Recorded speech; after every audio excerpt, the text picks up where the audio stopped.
नमस्कार, मैं रवीश कुमार।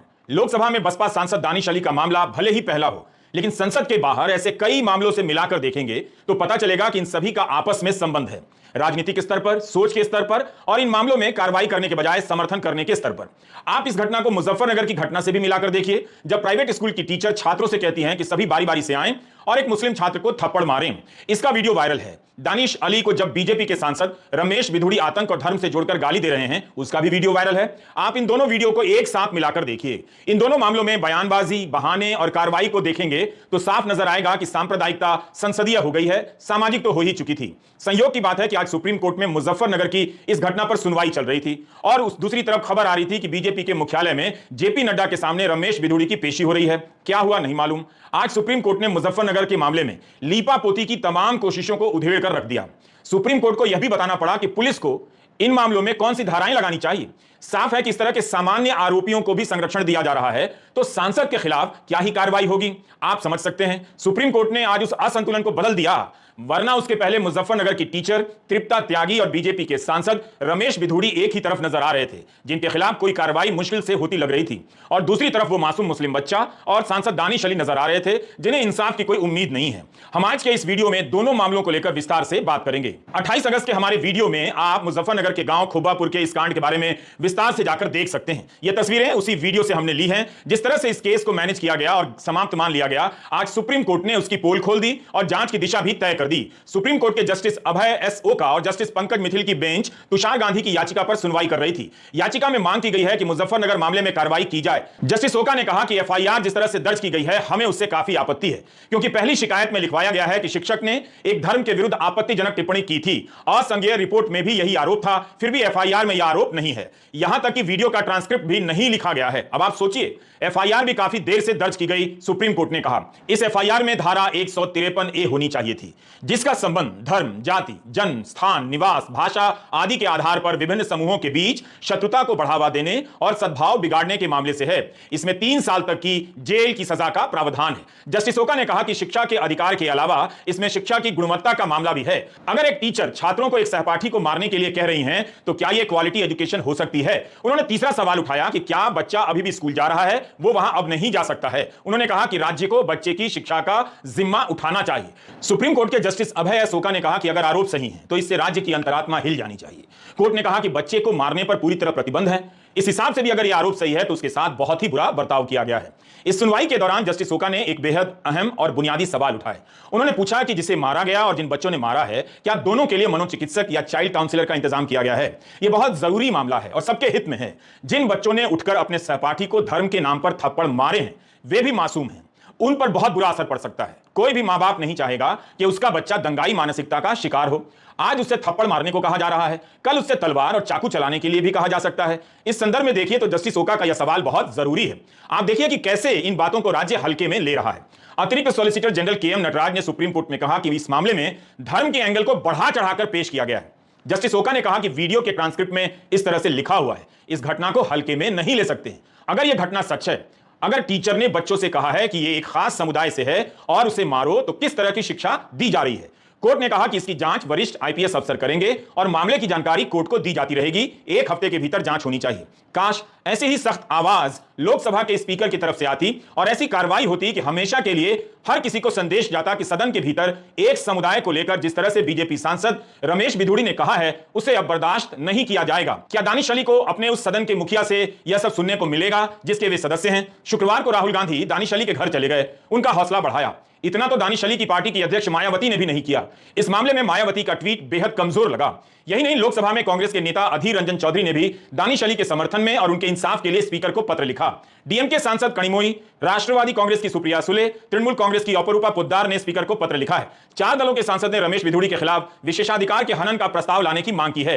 सीपीएम नेता वृंदा करात ने भी बयान जारी कर कहा है कि दानिश अली के साथ मौखिक लिंचिंग की गई है। सांसद रमेश बिधूड़ी को गिरफ्तार किया जाना चाहिए। शिवसेना की प्रियंका चतुर्वेदी, आम आदमी पार्टी के सांसद संजय सिंह, राजद सांसद मनोज झा, इन सभी ने दानिश अली का साथ दिया और बयान दिया है। लालू यादव से लेकर तेजस्वी यादव तक ने रमेश बिधूड़ी के बयान की निंदा की है। रमेश बिधूड़ी के ये शब्द संसदीय कार्यवाही से हटा दिए गए हैं, मगर दानिश अली ने अपने पत्र में दर्ज कर सभी को जानने का अवसर दिया है कि उन्हें रमेश बिधूड़ी ने क्या कहा था। यह पहली बार हुआ है कि एक चुने हुए सांसद के खिलाफ इतनी अमर्यादित भाषा, इस तरीके की धमकी, मैं पूछना चाहता हूं, क्या आरएसएस की शाखाओं में, क्या प्रधानमंत्री नरेंद्र मोदी जी के नए भारत की प्रयोगशाला में कैडर को यही पढ़ाया जाता है? जिस तरीके का कल दुनिया की लोकतंत्र की, we are mother of democracy according to honourable prime minister and we are proud of it, उस मदर ऑफ डेमोक्रेसी के टेंपल में एक चुने हुए सांसद के खिलाफ जिस तरीके के अल्फाज, मुल्ला, कटवा, आतंकवादी, उपद्रवी, ये क्या है? इस देश में हो क्या रहा है? ये हो क्या रहा है? रूह भी कांप जाती है वो अल्फाज सुन के। मैं रात भर सो नहीं पाया, दिमाग की नस फटने को तैयार थी है मेरी। बीजेपी के सांसद रमेश बिधूड़ी भी अकेले नहीं हैं। उनके लिए भी बीजेपी के 3 सांसदों ने स्पीकर को पत्र लिखा है। एक पत्र तो राज्यसभा के सांसद हरनाथ सिंह यादव का है, मामला लोकसभा का है और पत्र राज्यसभा के सांसद लिख रहे हैं। इन पत्रों में दानिश अली पर उकसाने के आरोप लगाए गए हैं। यही नहीं, बीजेपी के आईटी सेल के चीफ अमित मालवीय ने भी ट्वीट किया है कि दानिश अली ने उकसाने का काम किया है। यह मामला ठीक मुजफ्फरनगर के उस स्कूल के जैसा लगता है जब बहुत सारे लोग टीचर के समर्थन में आ गए कि वह विकलांग हैं, उन्हें गुस्सा आ गया वगैरह वगैरह। यही नहीं, केवल समर्थन ही नहीं किया गया बल्कि केस को कमजोर करने के प्रयास किए गए। एक गांव का मुस्लिम बच्चा जितना लाचार है, उतनी ही लाचारी एक सांसद के मामले में नजर आ रही है। बचाव की इसी तरह की दलीलें रेलवे सुरक्षा बल के चेतन सिंह के मामले में इस्तेमाल की गई थीं, जिसने मुस्लिम यात्रियों को खोजकर गोली मार दी।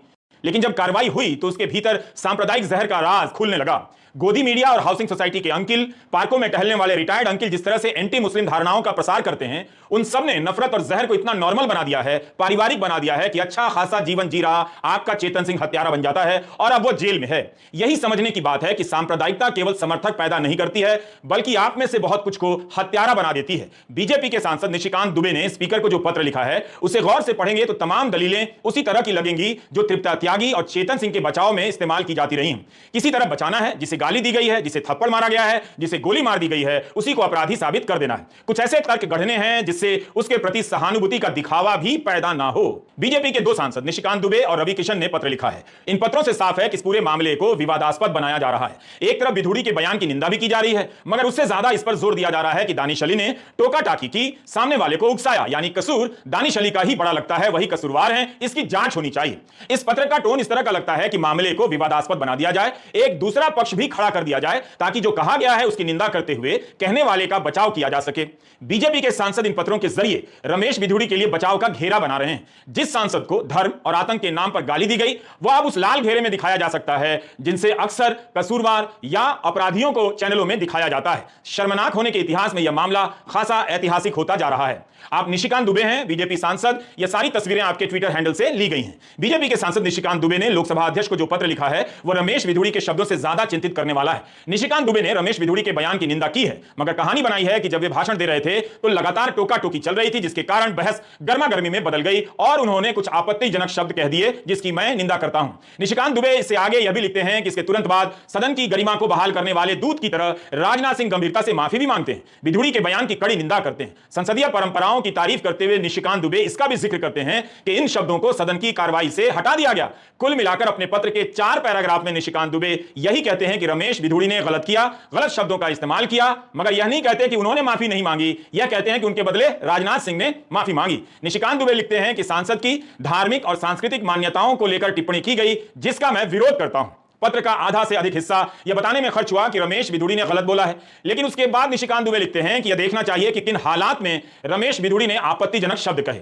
निशिकांत दुबे ने लिखा है कि बिधूड़ी के भाषण के दौरान दानिश अली रनिंग कमेंट्री कर रहे थे और अनुचित टिप्पणियां कर रहे थे। निशिकांत दुबे पैराग्राफ नंबर 5 से लेकर 9 में यही बताते रह जाते हैं कि कैसे दानिश अली ही रमेश बिधूड़ी के गुस्से के लिए दोषी लगते हैं। वे प्रधानमंत्री के खिलाफ अनाप शनाप टिप्पणियां कर रहे थे, अतः इसकी जांच होनी चाहिए। पैराग्राफ 7 से निशिकांत दुबे लिखने लगते हैं कि दानिश अली विशेषाधिकार के हनन की बात कर रहे हैं तो यह एक तरफा नहीं होना चाहिए। अगर इसे एक तरफा तरीके से लागू किया गया तो न्याय के विरुद्ध माना जाएगा, इसलिए इसकी जांच होनी चाहिए। कितनी सफाई से निशिकांत दुबे दानिश अली को कटघरे में खड़ा कर देते हैं। बीजेपी का क्राइसिस मैनेजमेंट ग्रुप 48 घंटे बाद बैठने के बाद एक आधारहीन आरोप लेकर के आया है कि शायद मैंने कोई ऐसी टिप्पणी करी जिससे रमेश बिधूड़ी भड़के। हर चीज रिकॉर्ड पर है, वीडियो फुटेज है, और जो आरोप वो लगा रहे हैं, ऐसी सोच इस देश के आदरणीय प्रधानमंत्री जी के बारे में, प्रधानमंत्री पद के बारे में भारतीय जनता पार्टी के लोग ही रख सकते हैं। क्योंकि ये देखा है पूरे सदन ने, पूरे देश ने, पूरी दुनिया ने कि किस तरीके से रमेश बिधूड़ी हमारे देश के प्रधानमंत्री के बारे में उनकी मौत की कामना करते हुए एक जानवर से कंपेयर कर रहे हैं, जिस पर मुझे गुस्सा आया और मैं खड़ा होकर के मैंने उसको कार्रवाई से निकालने की मांग की। यही मेरा अपराध है। और अब ये तो बीजेपी की पुरानी एक तरीका है, when you can't convince you should confuse। तो विक्टिम भी हम और दोषी भी हम, ये चरित्र पूरे देश और दुनिया के सामने आते हैं। संसदीय परंपराओं में टोका टोकी आम बात है। प्रधानमंत्री के भाषण में भी टोका टोकी होती है और सदस्य भाषण के बीच से ही सदन से बाहर चले जाते हैं। यह बहुत आम तौर पर होता है। निशिकांत दुबे जिस परिस्थिति की तरफ इशारा कर रहे हैं वह उसी स्वस्थ संसदीय परंपरा का हिस्सा है, जिसका हवाला देते हुए वे राजनाथ सिंह के माफीनामे को महान बता रहे थे। तो क्या इस टोका टोकी के बदले किसी सांसद को अधिकार है कि वह सदन में गाली दे, सांप्रदायिक बातें करे? कितने ही सांसदों ने, मंत्रियों ने टोका टोकी का सामना किया होगा? क्या उन्हें इसकी छूट दी जा सकती है? सवाल है कि क्या यह सब रमेश बिधूड़ी की आपत्तिजनक टिप्पणियों को सामान्य नहीं बना रहा है? दानिश अली कहते हैं कि निशिकांत दुबे के लिखे पत्र की भी जांच हो। अगर दुबे की बात सच है तो उसका वीडियो भी बाहर आए। जब बिधूड़ी ने उनके खिलाफ गलत शब्द कहे तो बीजेपी के सभी सांसद वहां बैठकर हंस क्यों रहे थे? इसका मतलब यह है कि वह पीएम के समर्थन में नहीं आए थे। हाउस में उनकी मौखिक रूप से लिंचिंग की गई, अब वे बाहर देख लेने की धमकी देने लगे। वर्बल लिंचिंग तो संसद के अंदर मेरी हो गई, और ये जो कॉन्स्पिरेसी के तहत जिस तरीके के निराधार आरोप लगा करके मीडिया के माध्यम से घुमाया जा रहा है, मेरा ये गंभीर आरोप है कि ये अब मेरी लिंचिंग कराना चाहते हैं, ये मेरी हत्या कराना चाहते हैं, ये उकसा रहे हैं लोगों को कि मैंने देश के प्रधानमंत्री के बारे में ऐसा बोला। इसकी जिम्मेदारी मैं आज आपके माध्यम से, मीडिया के माध्यम से, क्योंकि मेरे पास जब से इन्होंने किया है मेरे मोबाइल पे भी बड़ी तादाद में धमकी भरे मैसेजेस आ रहे हैं, क्योंकि आप देश में इस तरीके का माहौल बनाने का आपका इतिहास रहा है। अभी तक सड़कों पर लिंचिंग होती थी, उस दिन देख लिया कि किस तरीके से वर्बल लिंचिंग पार्लियामेंट के अंदर हुई है, फ्लोर पर। Not less than verbal lynching. BJP इसे प्रधानमंत्री के खिलाफ मुद्दा बनाकर रमेश बिधूड़ी का बचाव करना चाहती है, ऐसा लगता है। मगर दानिश अली कह रहे हैं कि इसका वीडियो अगर है तो स्पीकर उसे बाहर लाएं। स्पीकर को भी उस समय का वीडियो सार्वजनिक कर देना चाहिए, क्योंकि वैसे भी रमेश बिधूड़ी का वीडियो तो अब हर जगह वायरल होकर पहुंच गया है। बेहतर है पब्लिक को पूरा प्रसंग देखने का मौका मिले कि क्या दानिश अली ने ऐसा कुछ कहा जिससे रमेश बिधूड़ी ने सांप्रदायिक गालियां दी। बीजेपी के सांसद रमेश बिधूड़ी इस मामले में कुछ भी नहीं बोल रहे हैं। उन्होंने अभी तक माफी नहीं मांगी है। उनके बयान पर राजनाथ सिंह माफी मांग चुके हैं और कई सारे सांसद उनके बयान की निंदा कर चुके हैं। जाहिर है प्रक्रियाओं का सहारा लिया जा रहा होगा। रमेश बिधूड़ी के खिलाफ किसी भी प्रकार की कार्रवाई उस राजनीति को संकट में डाल देगी जो दिन रात इसी भाषा को हाउसिंग सोसाइटी से लेकर सोशल मीडिया पर फैलाती रहती है। जिस तरह से गौ रक्षा के नाम पर अपराध करने वालों की निंदा और कार्रवाई मुश्किल हो जाती है, ठीक वैसी ही स्थिति रमेश बिधूड़ी के मामले में देखने को मिल रही है। जैसे सड़क पर, घरों में सांप्रदायिकता सामाजिक हो गई है, उसी तरह विधानसभा और लोकसभा में संसदीय हो चली है। संसद की घटना का वीडियो सब जगह वायरल है, मगर विधानसभाओं में भी ऐसी घटनाएं होती हैं जिनके बारे में आप तक जानकारी कम पहुंचती है। दानिश अली के साथ हुए दुर्व्यवहार के बाद महाराष्ट्र में सपा के विधायक अबू असीम आजमी ने ट्वीट कर लिखा है कि सांसद रमेश बिधूड़ी को भाजपा तुरंत निकाल दे, लेकिन शायद ऐसा नहीं होगा, बल्कि उस सांसद को मंत्री बना दिया जाएगा। मुझे भी विधानसभा में गद्दार, पाकिस्तान चले जाओ जैसे शब्द कहे गए। इस बात से हमारी वतन परस्ती में कतरा भर भी फर्क नहीं पड़ता है, लेकिन ऐसी मानसिकता रखने वालों से लड़ने का जज्बा और बढ़ता है। साफ है कि सांप्रदायिकता संसदीय हो चुकी है। चुनावी राजनीति में सांप्रदायिक उफान पैदा कर संसद और विधानसभा में पहुंचने की बहुत सारी मिसालें हमारे सामने हैं, लेकिन अब विधानसभा और संसद के भीतर सांप्रदायिक नफरत से भरी बातों को कहना आम होता जा रहा है। बीजेपी रमेश बिधूड़ी के खिलाफ किस तरह की कार्रवाई करेगी? क्या स्पीकर किसी तरह की कार्रवाई करेंगे? क्या उस वीडियो को जारी करेंगे जिससे पता चले कि दानिश अली क्या कह रहे थे? क्या इस आधार पर रमेश बिधूड़ी का दिया गया बयान माफ कर दिया जाएगा, या उस बयान का अपराध हल्का हो जाता है और कोई कार्रवाई नहीं होगी? बीजेपी के एक और सांसद बृजभूषण सिंह ने रमेश बिधूड़ी का समर्थन कर दिया। उन्होंने कहा है कि बिधूड़ी जी ने जो कहा उसके लिए रक्षा मंत्री राजनाथ सिंह ने माफी मांग ली है, लेकिन दानिश अली को भी अपने गिरेबान में झांकना चाहिए। बृजभूषण सिंह कह रहे हैं संसद में हुई इस घटना के लिए जितना जिम्मेदार बिधूड़ी हैं, उतना ही दानिश अली भी, ये बृजभूषण सिंह ने कहा है। जिस तरह का संरक्षण रमेश बिधूड़ी को मिलता दिख रहा है, उसी तरह का संरक्षण बीजेपी के सांसद बृजभूषण सिंह को भी मिल रहा है। महिला पहलवानों के कई हफ्तों के धरनों के बाद भी इस सांसद के खिलाफ कोई कार्रवाई नहीं हुई। इंडियन एक्सप्रेस ने रिपोर्ट किया है कि दिल्ली पुलिस ने कोर्ट में कहा है कि बृजभूषण सिंह को जब भी मौका मिलता था वे महिला पहलवानों के साथ छेड़छाड़ करते थे। उन्हें पता होता था कि वे क्या कर रहे हैं। हैं, क्या इतना काफी नहीं था कि बीजेपी बृजभूषण सिंह के खिलाफ कार्रवाई करती? दिल्ली पुलिस की तरफ से additional public prosecutor Atul Shrivastava ने कहा है कि उनका मकसद पहलवानों की गरिमा को भंग करना था। गोदी मीडिया ने तो इस मामले में कवर करना बंद कर दिया है, वरना पुलिस का यह बयान काफी था कि इस पर शाम को बहस हो जाती। याद रखिएगा, बृजभूषण सिंह के मामले में भी एफआईआर सुप्रीम कोर्ट के हस्तक्षेप के बाद हुई थी। बृजभूषण सिंह के मामले को महिलाओं के सम्मान से जोड़ा गया, मणिपुर में एक महिला को नंगा घुमाने के मामले को महिलाओं के सम्मान से जोड़ा गया। फिर भी प्रधानमंत्री मोदी ने दोनों मामलों में क्या कहा? एक मामले में कुछ नहीं कहा, दूसरे मामले में कहा भी तो राजस्थान और छत्तीसगढ़ के मामले को जोड़कर कहा। जैसे दानिश अली के मामले में निशिकांत दुबे ने दानिश अली पर आरोप लगाते हुए रमेश बिधूड़ी की निंदा की। अब प्रधानमंत्री के हाथ में महिला आरक्षण कानून की कॉपी होगी। जब सवाल मणिपुर और बृजभूषण सिंह को लेकर पूछा जाएगा तो प्रधानमंत्री कहेंगे, हम तो नारी वंदन कानून लेकर आए हैं, हमसे ज्यादा नारी की वंदना कौन करता है? बृजभूषण सिंह अपने भविष्य को लेकर पूरी तरह सुरक्षित नजर आ रहे हैं। जब उनसे पत्रकारों ने पूछा कि सोशल मीडिया पर चल रहा है कि आपका लोकसभा का टिकट कट रहा है, तो बृजभूषण सिंह ने पलट कर पूछ दिया कि कौन टिकट कटवा रहा है, नाम बताइए। बृजभूषण सिंह के खिलाफ कोई भी कार्रवाई इतनी आसान नहीं है, ये नोट कर लें। कई महीने गुजर गए, अब क्या ही कार्रवाई होगी? कांग्रेस अपने सवालों को दोहराती रहती है कि प्रधानमंत्री बृजभूषण सिंह को क्यों बचा रहे हैं, मगर इसके बाद भी इस मामले में कुछ नहीं हुआ। आपको टिकट मिल रहा है? कौन काट रहा है उसका नाम बताओ। काटोगे आप? नहीं, सोशल मीडिया में काफी काम चल रहा है। काटोगे आप? आपका नाम नहीं उसमें। काटोगे? बीजेपी के सामने मुश्किल यह है कि अगर रमेश बिधूड़ी के खिलाफ इस मामले में कार्रवाई की जाएगी तो उसे हर दिन किसी ना किसी की निंदा करनी होगी, कार्रवाई करनी होगी। सूचना प्रसारण मंत्री अनुराग ठाकुर पर गोली मारने के नारे लगवाने के आरोप हैं। अभी तक इस मामले में एफआईआर नहीं हुई है।